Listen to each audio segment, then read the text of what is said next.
बॉलीवुड के सुपरस्टार सलमान खान के करीबी साथी और देरीना बॉडीगार्ड शेरा गुरमीत सिंह जोली गम की घड़ी से गुजर रहे हैं। शेरा के वालिद श्री सुंदर सिंह जोली 88 बरस की उम्र में दुनिया से रुखसत हो गए। वो तवील अरसे से कैंसर जैसे मूजी मर्ज से नब्रदाजमा थे। शेरा ने अपने वालिद के इंतकाल की खबर सोशल मीडिया पर मद्दाहों से शेयर करते हुए जज्बाती पैगाम में बताया कि मेरे वालिद अब हमारे दरमियान नहीं रहे।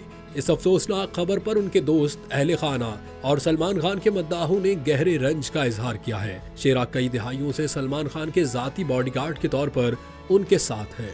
वो सिर्फ एक मुहाफिज नहीं बल्कि वफादार दोस्त समझे जाते हैं। चाहे फिल्मी शूटिंग हो या अवामी तकरीब, शेरा हमेशा सलमान खान के साथ नजर आते हैं। एक इंटरव्यू में शेरा ने कहा था, मैं जिंदगी भर भाई के साथ रहूंगा। वालिद के इंतकाल पर उनके दुख में पूरा फिल्मी हल्का शरीक है।